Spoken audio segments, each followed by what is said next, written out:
So these are the readings for week 10. And I might scroll through another reading that I've just come across. I'm not sure if I'm allowed to, but I will. Hopefully it'll be permissible by the time this goes live. These two readings are really, really good and really important. And I really want you to read them yourselves, or better yet, why don't you open up a copy of each file and print them out, get it out, and we can go through them together right now.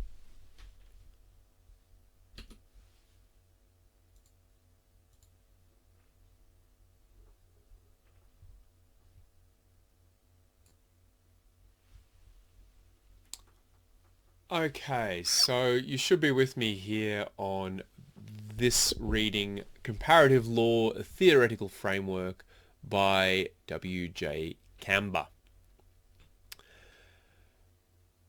This is quite a big article. Well, it's a longish article, and it's quite tightly packed, or a bit dense, and what we're going to try and do is whiz through it together, noting some of the things I might have highlighted, and just to see what maybe we can squeeze out of this to bring to our law reform toolkit. What does he say here? So this was written a while ago, 1951. Bear that in mind. It's from a long time ago. He says, never before has comparative legal study and research attracted the attention and energies of so many eminent lawyers, both from the profession and from the universities. In other words, he's saying, hey, in this modern era of communication technology and population growth and more lawyers and everything and globalization, ideas are whizzing around everywhere. And the opportunity to compare this with that, what they do in Poland with what they do in Lithuania with what they do in Niue, has never before been so possible. Isn't that exciting? What can we learn about that? Who knows? Let's just do it. That's what he's saying. Saying this is great. Wow, we can learn so much here.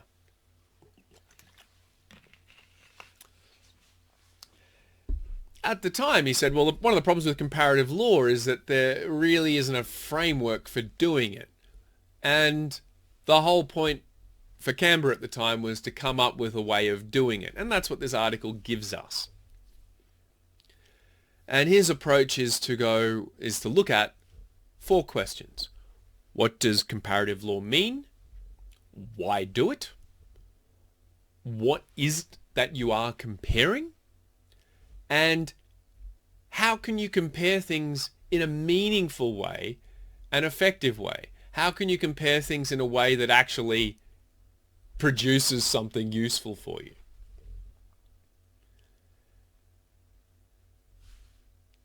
Skim it yourself. He says there's no rules or principles of comparative law. He says, though, the knowledge and information gained by comparing legal systems or their components may aid the legislator or judge to fashion rules or principles of positive law. In other words, to make new law, to make better law based on something you learned by doing a comparison. Okay, cool. That makes a lot of sense. Talks about a lot of different people's approaches to this. Is it a method, scientific method? Are there different ways? He says, comparative law is the systematic application of comparison to law. We compare things all the time, apples and oranges. This person's Palasami with that person's Palasami. This person's, whatever. Is this person a better lawyer than that person? Well, so fundamentally, we are really good at comparing things. We've been doing it since we were staring at our 2 hands as a baby. even earlier, comparing the love we got from our mother and father.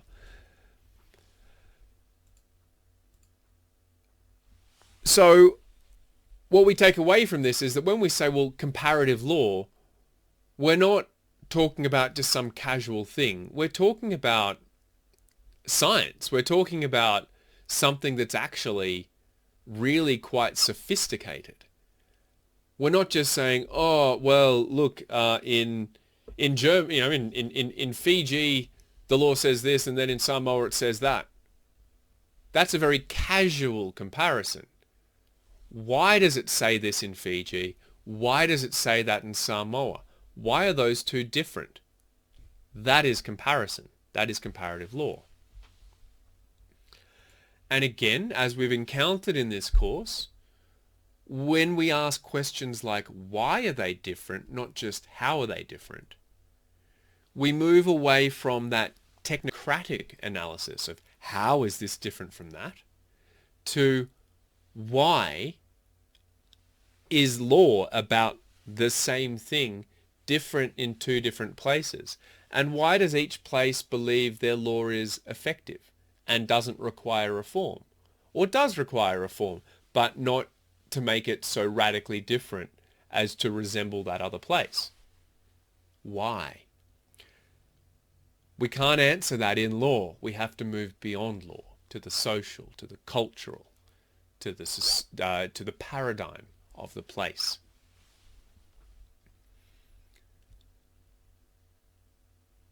He has another definition here. To main, a guy generally regarded as the founder of comparative law, apparently, of bringing comparison to law. I would argue, well, perhaps in the modern era, I'd probably argue there were writers in ancient times that were comparing the rules of Egypt to the rules of Greece to the rules of Mesopotamia. Probably people were comparing laws then too and looking at why. Anyway, we'll say that Maine's the modern founder of comparative law.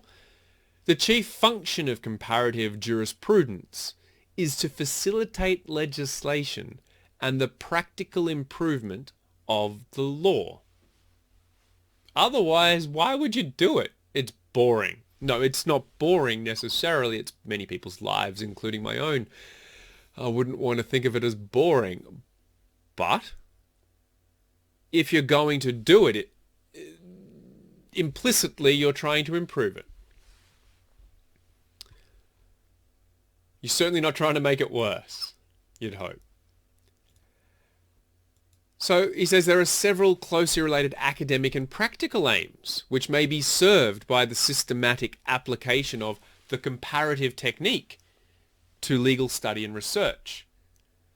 He says that we might, for example, compare laws in the scope of academic studies. We might do it in legislation and law reform, really key one for us in this course, as part of the judicial process. And we've looked at examples of that in the lecture. We might compare things because we want to unify or harmonize or regionalize laws. Pacific regionalism on fishing, regionalism on other things. International law, we might say, well, we are subject as a country to the treaties we sign, and we need to compare what the treaty's provisions are and what it requires to be enacted, what it says international law is, so that we can reflect that in our law. And you might compare things simply to bring understanding internationally. Let's start by just understanding each other. Okay, that's pretty good.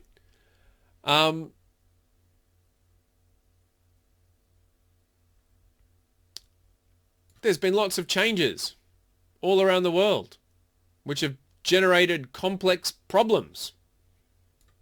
And the solutions to all of our problems seem to have been more regulation, or better regulation, or different regulation, or something, right? So that's fine. That's just what's happening. That's what we're just observing that. Well, let's talk about legal education. You're all in legal education. I'm in legal education. That's my business. Legal education, he says, must cultivate the attributes and skills which are needed by lawyers. The skills and attributes which are needed by lawyers include the ability to reason methodically, the capacity of independent thought, and a questioning and critical attitude to almost everything that is presented to the student as true, false, good, bad, right, or wrong.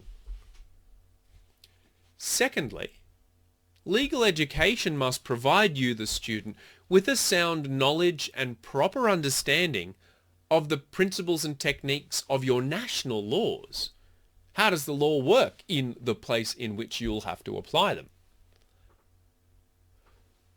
Thirdly, legal education must provide you, the student, with a broad-based education. Law is about people, their conduct and their relations with each other in society. Law's practice, administration and improvement, therefore, calls for a wide and deep knowledge of human nature and an understanding of modern society and of modern life. When one is confined to the study of one's own law within one's own country, and thus within one's own cultural environment, there is a strong tendency to accept without question the various aspects, norms, concepts, institutions of one's own legal system. So this is limiting. This puts on the blinkers and narrows your worldview. This is joining a political party, which you would never do as a lawyer. He quotes Lepol. Where one is immersed in her own law, in her own country, unable to see things from without, she has a psychologically unavoidable tendency to consider as natural, as necessary, as given by God, things which are simply due to historical accident or temporary social situations. Those of you looking at gender-based violence in the Pacific, those of you shocked by studies showing the huge percentage of people, women included, in the Solomon Islands, in Vanuatu, in Fiji, and elsewhere, who believe that it is acceptable for men to hit women, for men to hit their wives, for men to beat their children. This, if we were to look at it through the lens of Lepol, this is an attitude which is blinkered by this psychologically unavoidable tendency to see what you were raised with as all there is and all there should be.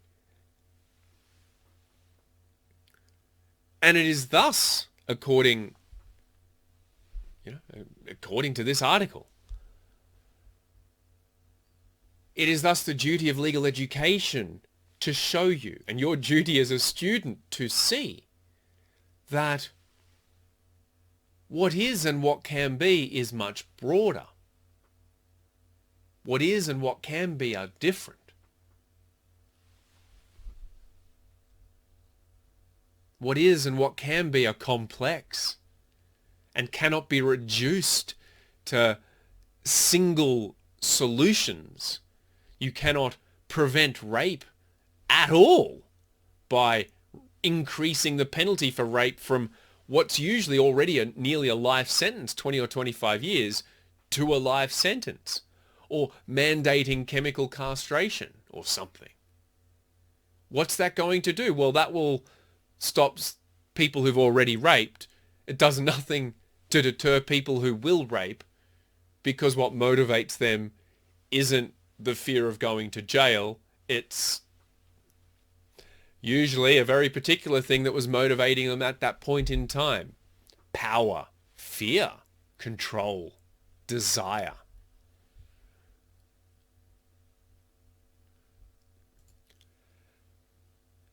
Comparative law liberates one from the narrow confines of the individual systems. It breaks you free. The work of comparing laws and institutions is very necessary, for the only way to perceive any object clearly is to compare it with something else. This is a pen. It's plastic. It's blue. It's from Office Max. It's got some ridges on it. It's hard. It feels quite brittle. Is that representative of all pens? This is a metal pen. It's branded Law Council of Australia. I bet they don't make pens. I bet Office Max doesn't either. It has two stripes. It's got a clicky pushy button. I can't immediately tell what color it is. These are different. They have a similar function and purpose. They write. This one doesn't write so well anymore. This one still writes well. Does that mean that all metal pens by the Law Council of Australia are better than all plastic pens at Office Max? Who's to say? We could think about it. Probably not. They don't make pens. They must get dodgy pens sometimes too. So then what are the limits of that comparison? We can start to see how the more we understand about, I'll move away from pens, this place and that place, the properties of this place, the properties of that place, the paradigm within which laws operate in this place, and the paradigm in which laws operate in that place, can vastly change our understanding of what the law should be, what the law can be, what we want the law to be.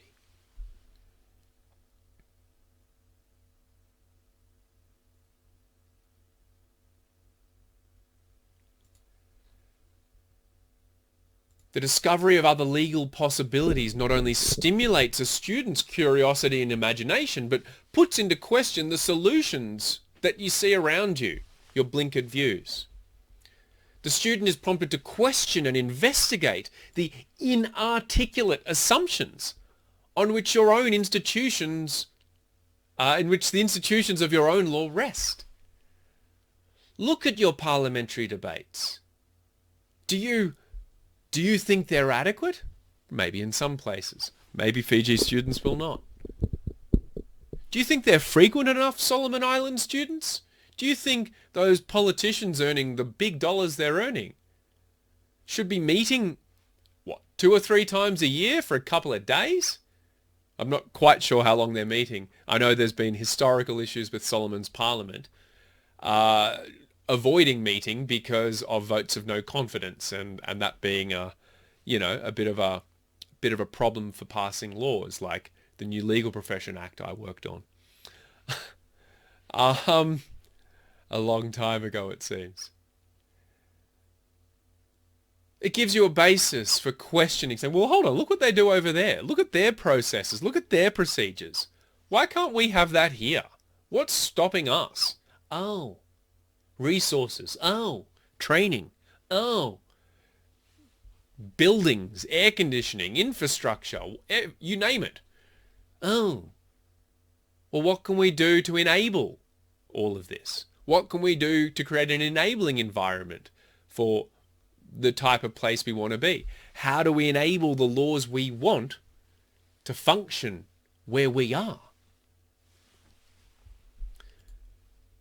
Comparative law, by comparing, it impresses on you, the student, the fact that a legal system is so intertwined with the social and economic environment in which it operates. It's inseparable. Law is economics. Law is the language of trade. Down at the markets, that oral contract you made to buy some papaya is law. That was law. Law governed it. Contract law. International trade, international travel, transport, shipping, domestic, all economic activity is governed by law. And yet our social circumstances are governed by law. Who's living under curfew? When can you go and see your grandmother? Between what hours? Law is so intertwined with place that the two cannot be separated, and therefore the two cannot be studied except in tandem. And yet you know where you live. I know in Kiribati. I know in the Solomon Islands. I know in many places in Vanuatu that state systems simply aren't present everywhere. The state law is weak, especially outside of the capital city, especially outside of Tarawa, especially outside of Honiara. And so, interestingly, in our societies, we have lots of examples where we can compare how the law works in one place of the country to another place and consider what the enabling environment is, what the paradigm is that's making the law work the way it does in one place and not work or work in a different way elsewhere.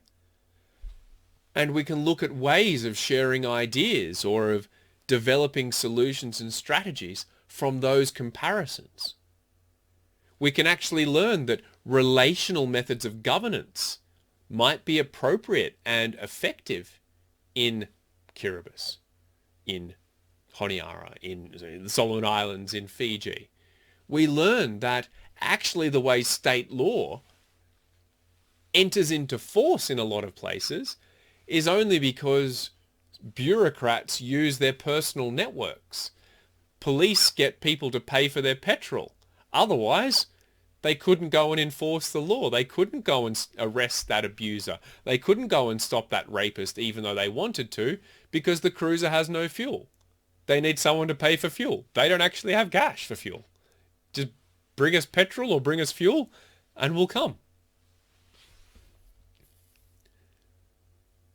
That's not what the law says, but that's how the law is working. That's how whatever the statute books say is functioning in some way. So comparative law serves to emphasize this interdependence between law and other social phenomena.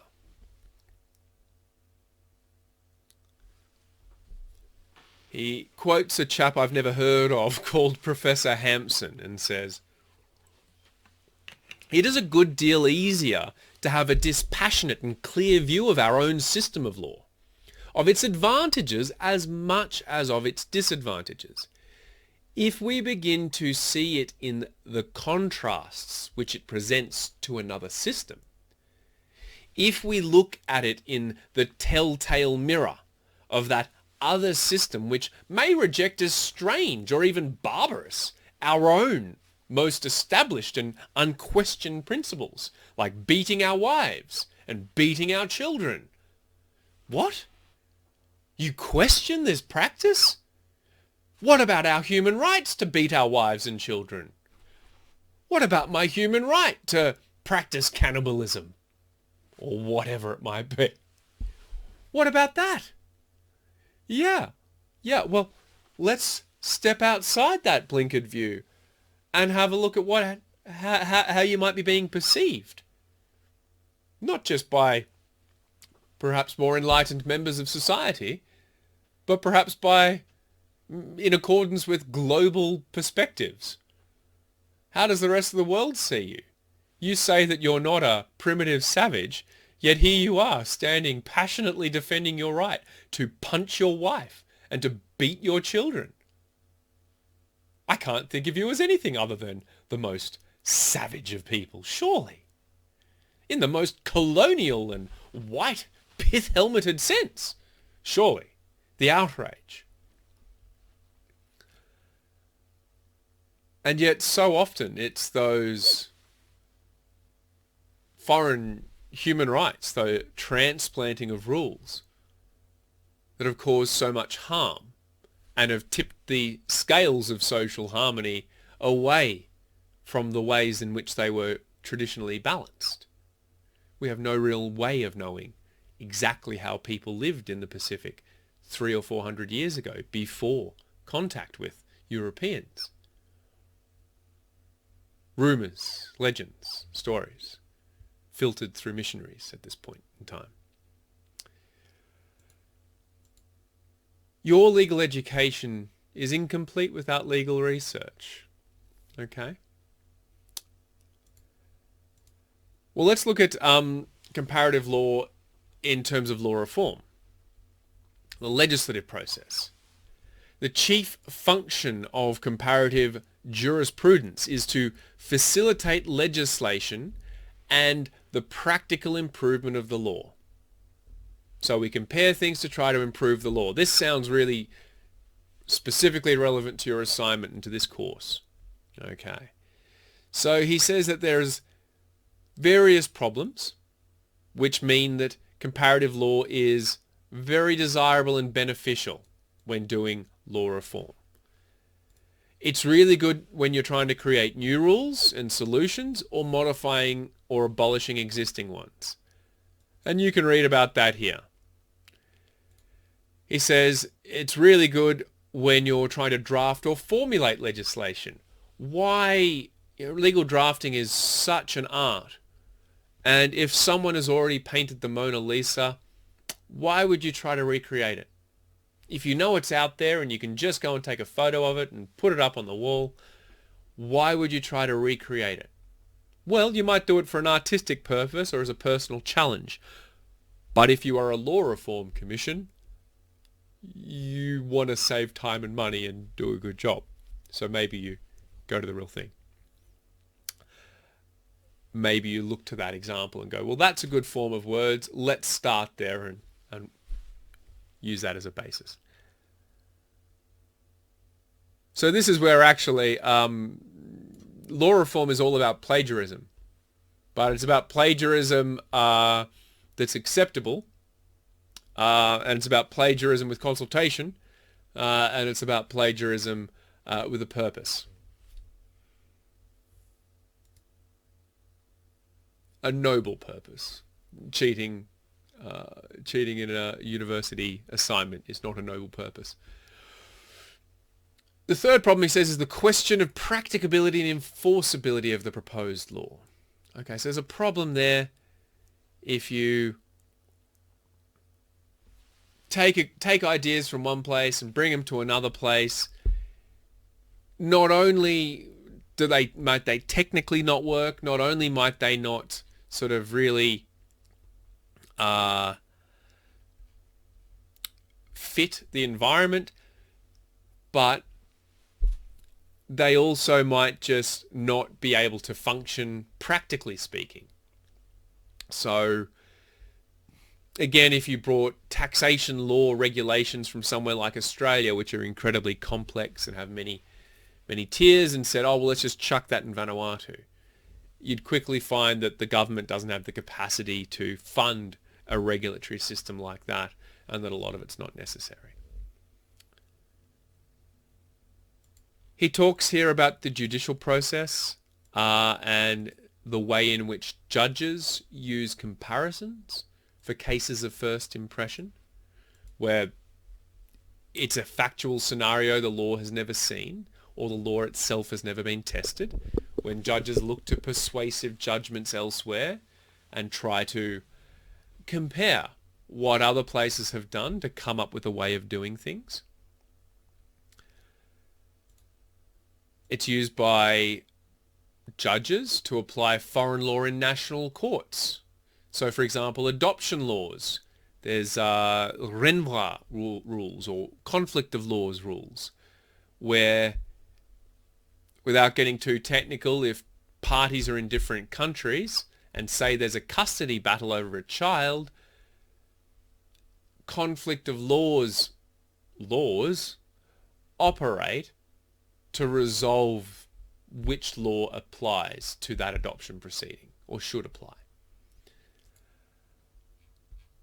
And this happens all the time. Like there's, look at the Pacific, travel with New Zealand, with Tonga, Samoa, people are everywhere. There's a lot of international adoption issues, and that's just one type of conflict of law issue. Useful in unification and harmonization. So this might be at an international level, harmonizing UNCITRAL rules of trade, rules of, other things. It might be at the regional level, regional rules on fisheries, regional laws, regional initiatives, regional trade agreements. It might be at the national level. In the UK, there's 5 separate countries that comprise the United Kingdom, which have 5 different systems of law. Well, if you include customary law throughout the Pacific, there are many, many different systems of law in each place. And there's been talks about harmonizing custom, there's been talks about codifying custom. So these are big issues, and these are comparative law techniques, the comparative law issues. International law, we talk about the general principles of law recognized by civilized nations. How do you work out what those are? Comparative techniques applied to law. So we can see there that humans, as much as anything else, our differences dissolve into the discovery of our basic similarities. And in any case, our differences become intelligible when viewed in the context of a known pattern. Limited as we are, we begin with self-knowledge and self-love, and when we discover ourselves in ever-widening dimensions of common experience, friendship, affection increase. This is the underlying emotional basis of comparative study in law and social science. Law is everywhere. Law is part of society. But what are you studying? What are you comparing? Well, what you compare with comparative law are 2 or more legal systems, or parts of them, branches of them, or aspects of them. These might be macro or micro, zoomed out, zoomed in. And we talked about this. You might look at regional level things. You might look at parking tickets in Suva. But then you might look at parking tickets in urban environments across the Pacific and zoom back out again.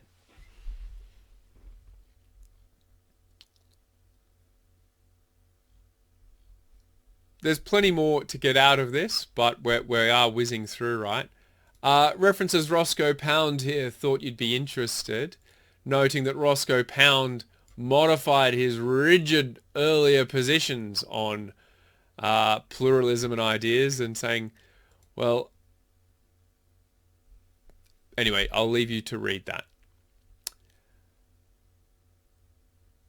So micro comparisons might include the structural sources of law in different systems, the structure in the judiciary, the branches of national laws or of parliaments, the institutions of different places, or historical developments of different places, and how they came to be how they are.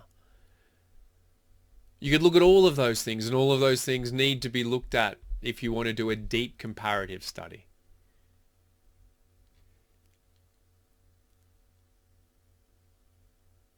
He talks about intra-cultural comparison, comparing legal systems rooted in similar cultural traditions. So this is where in the lecture we were talking about comparing things with similar paradigms.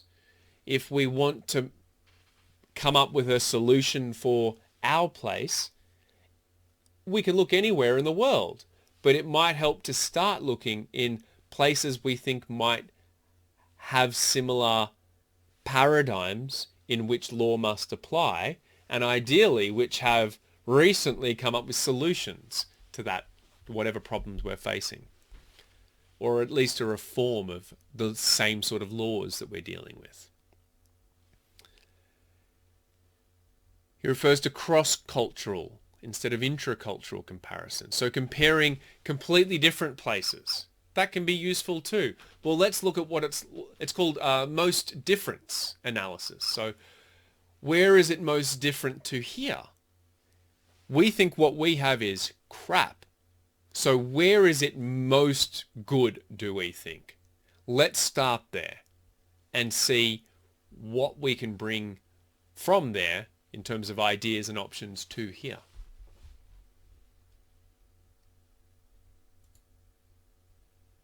He says there's 3 stages or phases in comparison. The descriptive phase. This is where you just describe what you see. Then there's the identification phase, where you sort of look at similarities and differences between different places, not just describing what you see. And the third phase is the explanatory phase, under which the ways in which those things diverge and the reasons they might look similar are accounted for. You know, we can explain why we have similar looking legal systems in the Pacific region with reference to the origins of those systems under colonial rule. We could describe how the law is in Vanuatu. We could describe how it is in Fiji. We can identify similarities and differences between the law, the system as a whole, and specific law like gender-based violence laws. And then we can explain why this has diverged from this, why this is different to that. Why do these places look similar? That might lead us to proposals or options for reform.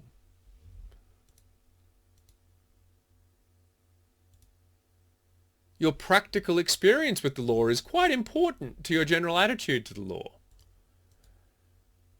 If you have lived, as you all do, under 2 or more legal systems, you live in legal pluralities. Well, this might help serve you to emphasize innately, you know at your core, that you can't understand the law unless you penetrate the social forces and change that promote or stunt the growth of law. Why haven't gender-based violence laws moved more quickly?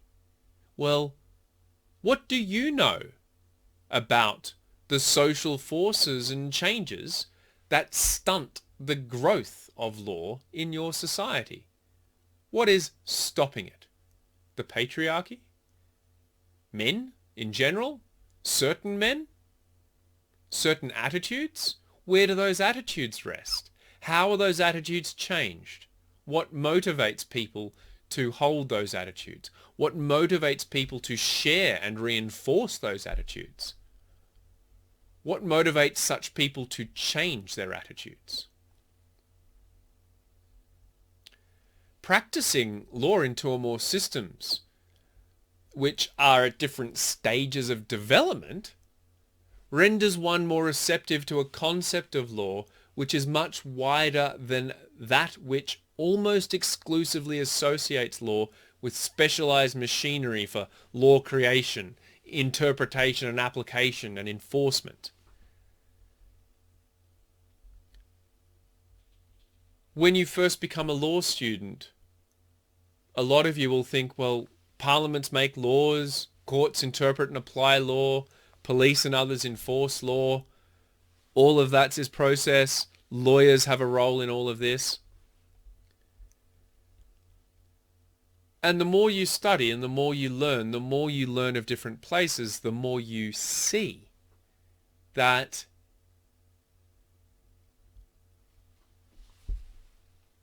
law is much more than just those institutions and processes of enforcing it. Law is the political parties. Law is the social groupings. Law is the religious influences in our society. Law is the way we are united by concepts, by outrages like domestic violence, by winning gold medals, by other countries winning gold medals, and our support and love for them.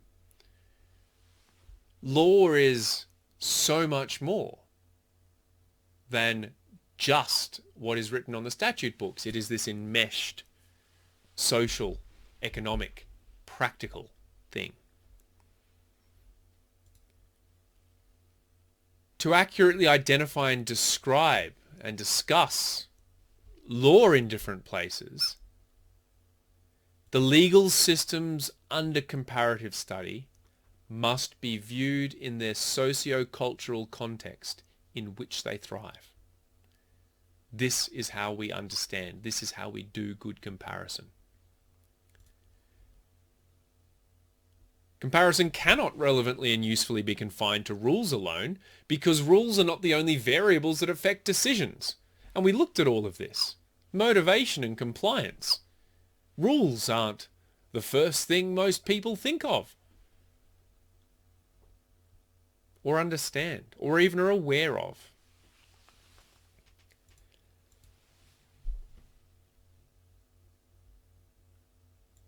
Here he says there's another founder of comparative law, Montesquieu. He first realized that a rule of law should not be treated as an abstraction, but must be regarded against a background of its history and of the environment in which it is called upon to function. F.F. Stone says, we must study the history, the politics, the economics, the cultural background in literature and the arts, the religions, beliefs and practices, the philosophies, if we are to reach sound conclusions as to what is and is not common. Okay. So there's a little bit more that you might want to take away from this. But I'll leave you with this from this article. What distinguishes a comparative lawyer from an ordinary lawyer is that a comparative lawyer has a good grounding in comparative theory, while an ordinary lawyer does not. You are all becoming comparative lawyers. You might then go and practice for the next 30 years in one country, and at that point you'll probably be very much an ordinary lawyer of that country. Unless you're dealing with comparative law all the time, and you will probably. So, there are two aspects to this: the comparative teaching of law and the teaching of comparative law. There's a huge body of opinion among law teachers and comparative lawyers that most law courses should be taught comparatively. And if that was done, then you wouldn't even need to teach people about comparative law. I told you earlier, pretty much all of your law courses are taught comparatively. That's really unique. That's not how it's done in Australia. That's really unique. That's training in being a comparative lawyer. And that training comes on top of living and practicing, and your lives are set in a place of rich and deep legal pluralism. So your personal experiences of navigating different laws and comparing them and applying them and coming up with practical norms to navigate all of this is deeply embedded. And that's to your advantage. It's good that teachers know some of this stuff. Got your back. Even in faculties where there's a number of comparative lawyers. Limitations of time. You've seen this in class. Make it very difficult to teach more than a few courses comparatively. Well, still a lot of them are, aren't they? So, what do you think? That's Camber's article. There's a lot to it. Go through it a few times. Take a deep breath, and we're going to get stuck into Henshaw.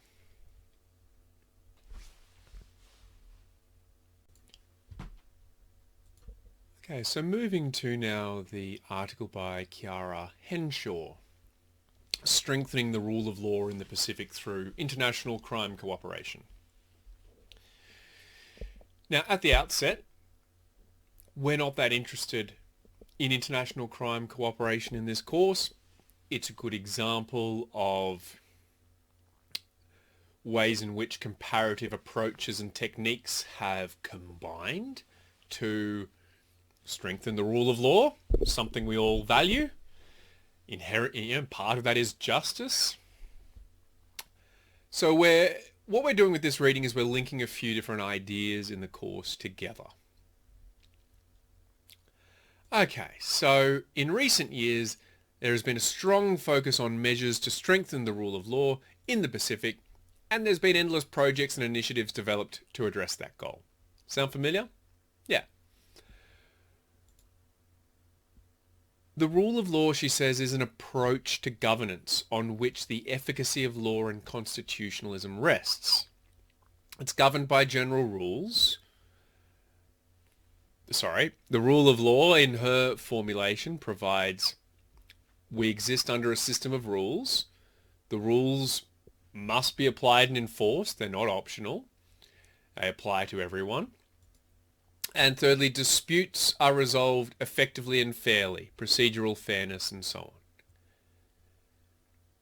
She says efforts to strengthen the rule of law in the Pacific could be more successful if they focused on the specific difficulties experienced by Pacific Island countries, rather than the overarching, somewhat abstract goal of strengthening the rule of law.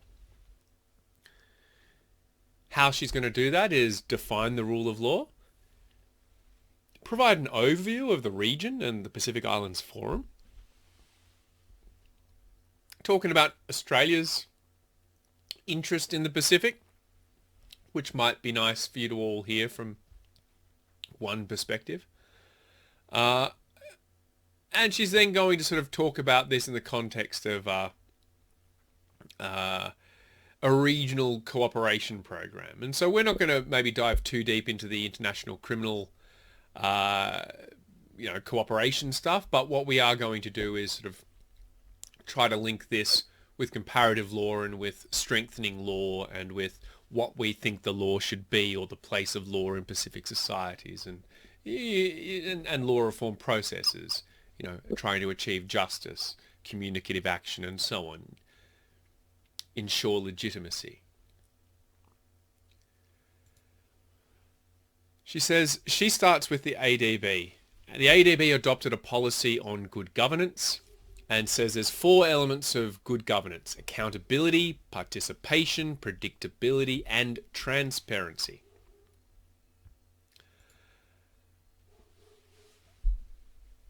Going through each of those quickly, she says there needs to be flexibility in government structures. So participation requires flexibility. Communicative action, consultation, engagement, so that the public can participate in the design and implementation of public programs and projects. They're the affected parties.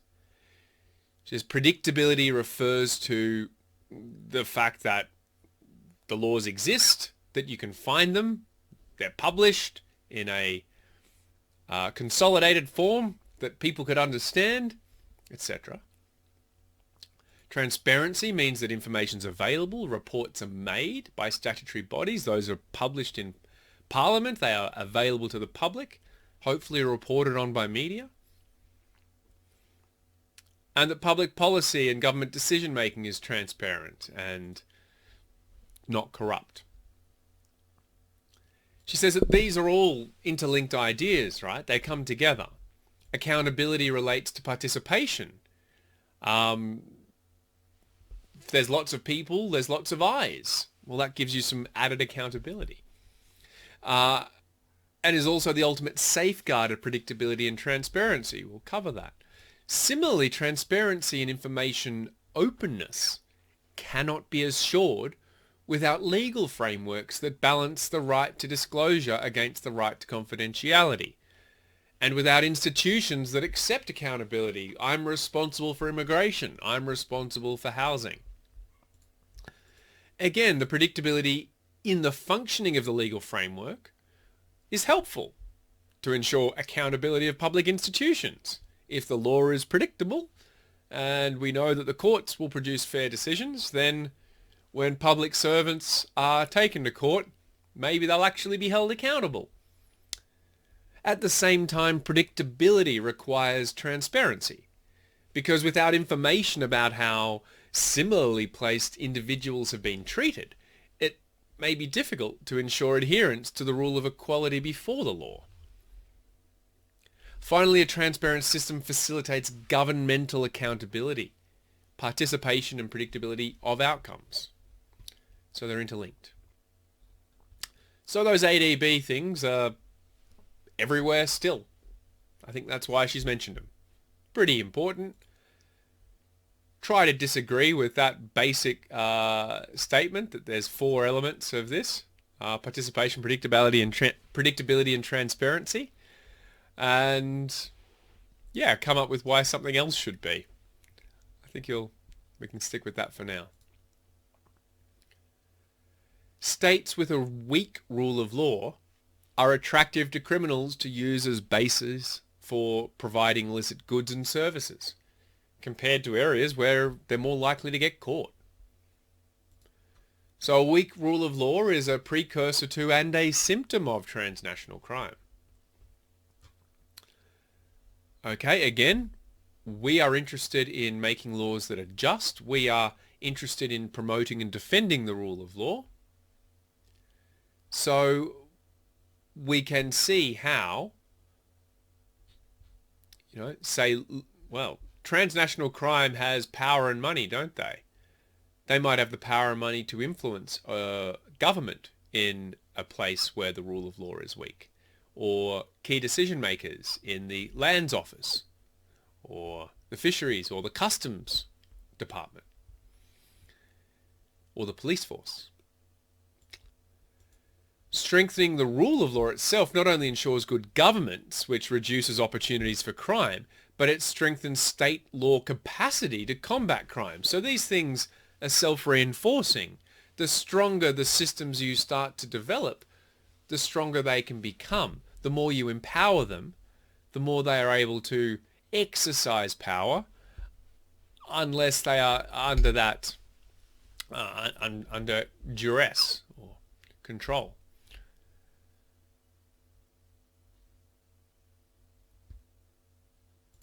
So she says everywhere in the region has some degree of instability, corruption, lawlessness, and transnational crime. Okay, that's pretty harsh. It's fair. It's accurate. It's not to say other places don't. It's not to say Indonesia's any better. But, cool. This is helping us to understand the paradigm. This is exacerbated in societies in transition from traditional to modern systems. Oh, interesting. Of organisation and governance, and in which the benefits of development are not shared equally. That's starting to ring an uncomfortable bell. Different provinces getting different benefits, different individuals getting different benefits. I don't know why we pivot here, because I'd like to continue this narrative, but she pivots to Australia's interest. And I'll whiz through this, but in short, Australia's interest is regional security, because the Pacific is the edge of Australia. And if it's easy to import precursor drugs to Vanuatu, mix up a batch of methamphetamine, and then ship it into Queensland along the coast somewhere, that's what drug syndicates will do. If it's easy for them to do that, they'll do that. So part of a way for Australia to fight the importation of drugs is to work with Pacific governments to kind of stop the import of drugs like heroin and, cocaine. And it washes up on the beaches. We hear about it all the time, don't we? All these dumped drugs out at sea. So that's one element. And there's lots of other organised forms of crime that these regional and transnational approaches are directed to combating. There's a big plan by the Pacific Forum saying that, there are small size and isolation pose particular challenges to Forum Island countries. So their plan aims, the Pacific Plan aims to identify where the region can gain the most by sharing resources, adopting joint or harmonized governance measures, and aligning policies. How has Pacific regionalism fared over the past 2 years? Look what's happened within USP. Has Fiji paid its dues yet?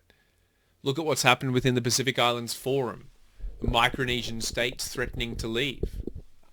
Maybe they have left by the time you listen to this. Who is providing the opportunity for saving face? Why are politics becoming so much more polarized and divisive? Why aren't we collaborating? Why aren't we communicating?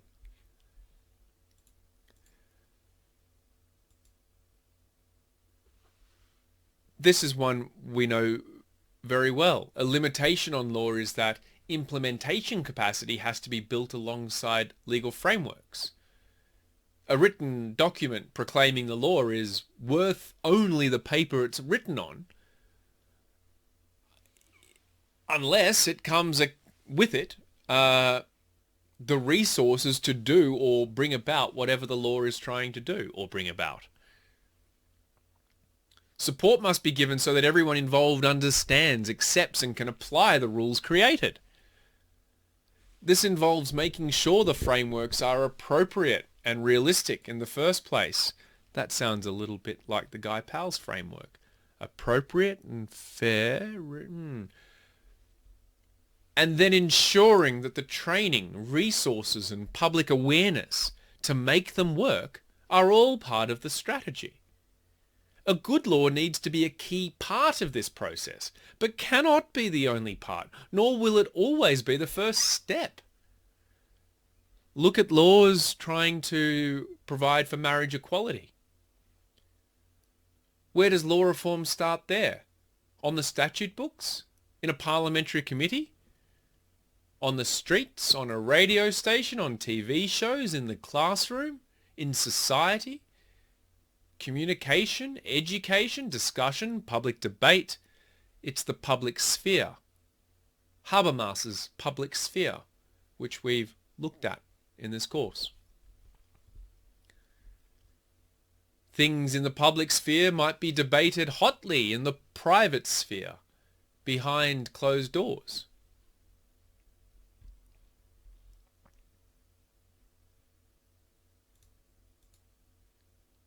Changing taboo. One of the difficulties is the problem of disconnect between declarations of regional priorities and the priorities identified and acted upon at the national level. So we're saying, look, we've had problems with regionalism. There's problems. We can agree to these things, but what actually happens on the ground? Our best wishes are not always what is happening. Transnational crime, she's looking at, isn't even the most pressing issue necessarily. Fishing rights, climate change, health, education, all of these take a higher place in your mind or my mind, and in the minds of the under-resourced ministries and bureaucrats than transnational crime. That's just something passing through. Maybe they're based here, but they're not trying to hurt anybody here. Some of those crimes even bring benefits to local economies. Tax havens, passport sales, fantastic. Doesn't really have an ill effect on Vanuatu people to sell passports. And as we've looked at elsewhere, the starting point for all of these foreign member countries, yes, there's similarities in law and legal systems inherited from England and, France and the likes. But our socio-cultural historical origins, yes, we've got some similarities through religion. Yes, we've got some similarities through shared ideas of culture, origin, place, history, migration, shared ideas and histories of how different islands and places related to each other. But all of these are very different places. Kiribati is not Niue, is not Tonga, is not Fiji, is not Samoa, is not Vanuatu, is not Papua New Guinea, is not anywhere in French Polynesia. Why is it called French Polynesia? Ugh.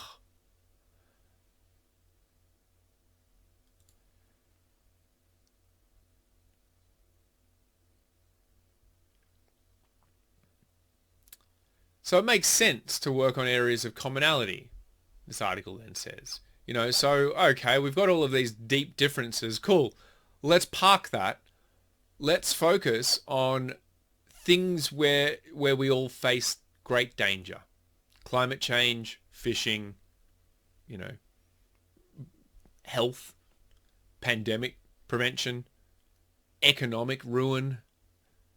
Let's work together on these things. There's lots of things we could work on, but there's limited resources. So what's the focus? Yeah. So we're bringing our idea of law reform in our own countries up a level, aren't we? We're now looking across the region and thinking, well, hold on. What would be good would be, in some areas at least, like crime and perhaps other areas, it would be good if we could align or harmonize our laws or rules in some way, or have different approaches, or have good systems for communicating, so that we can leverage the fact that, we can benefit from each other's experiences. We are small, but together we are big. Small island, large ocean. We are all connected. And it's through those connections that we can have impact. In conclusion, she's saying, impact, change the law, change people. The rule of law is an abstract concept, and measures to strengthen the rule of law can often be aspirational and too broad to have any concrete impact. The specific problems faced by countries with a weak rule of law must be looked at and dealt with individually. Measures developed to deal with a specific issue will be more effective than those with a broad focus. So what do we learn about comparative law here? We learn that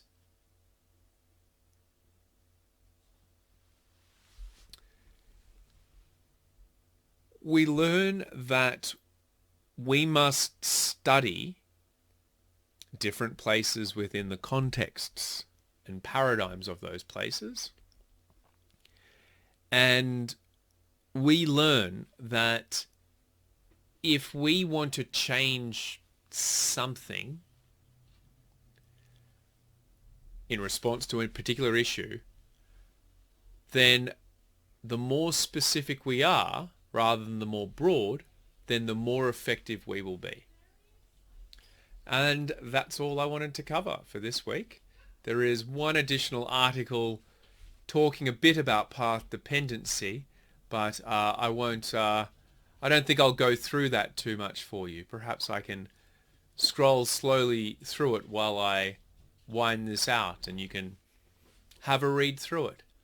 Path dependency relates to post-colonial ideas, and you'll find some links between what's said in this article and what we've taught earlier in the course on this. This deals with a particular issue and deals with the idea of critical junctures in path dependency, that as we go throughout time, there are, if we want to change something, sometimes it's better to try to change it at one time rather than another time. So if you're trying to change laws on gender-based violence, a critical juncture might be a well-publicized case of violence against a woman that was so horrific it offended the public consciousness and everyone wanted change. And those critical junctures might exist in relation to a lot of issues: fishing, education, health, COVID-19 measures, I'm not sure. And you might be well served by having a flick through that and seeing what you can get out of it. And that's all we have time for this week. Hope to see you next week. Cheerio.